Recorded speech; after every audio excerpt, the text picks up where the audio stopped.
One of the things that the New Testament teaches us is that our enemies are not flesh and blood. In fact, one of the most famous passages about this is Ephesians chapter 6. Ephesians 6, Paul writes this: "Finally, my brethren, be strong in the Lord, and in the power of his might.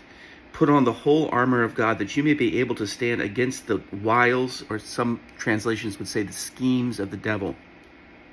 "For we do not wrestle against flesh and blood, but against the principalities, against powers, against the rulers of the darkness of this age, against spiritual hosts of wickedness." He goes on to describe them, and then he goes, "Put on the armor of God." That's something we're all familiar with.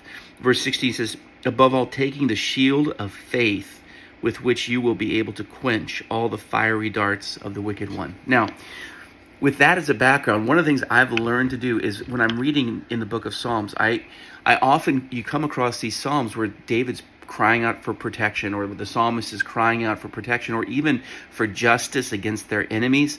And sometimes you're like, well, I thought we're not supposed to pray those kinds of prayers as Christians. We're supposed to love our enemies and do good to those who hurt us, right? I mean, these are, right? How do we handle that stuff? I'll tell you what I've learned to do. I've come to learn to see and read these Psalms through the lens of spiritual warfare. We're not fighting against human flesh and blood, but we are battling against a very real enemy, the enemy that Paul just described there in Ephesians 6. Now, one of the Psalms I read today was Psalm 64. And in Psalm 64, what we see is, I think, a really powerful psalm that's a tool for spiritual warfare. I recently talked about just the battle against fear and anxiety. We need to understand something. As I talked about yesterday, a lot of that in our minds is about, where are we focusing? Are we focusing on the Father or on the world? The enemy loves to attack our thought life. He loves to whisper in our ears. He loves to get us focused on the wrong things. And I love what the psalmist says here, what David says. He says, "Hear my voice, O God, in my meditation." In other words, David's saying, I'm renewing my mind. I'm focusing on you, Lord. "Preserve my life from fear of the enemy." Who's the enemy? It's not people.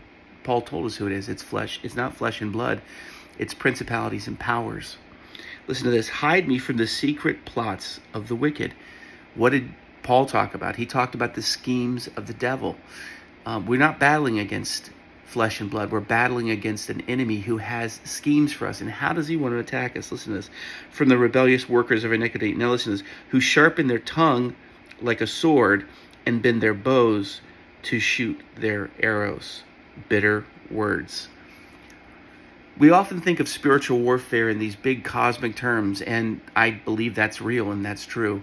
But I think one of the things that we need to come to understand is that the chief tool that Satan and the demons of hell want to use in your life to bring about fear, to bring about anxiety, to bring about depression, are words. And Paul told us the secret of how to stand up against those words. It's taking up the shield of faith. Faith that says, Lord, I believe what you have said. I believe what you've said about yourself. I believe what you've said about me. All right, guys. God bless you. We'll see you. Bye.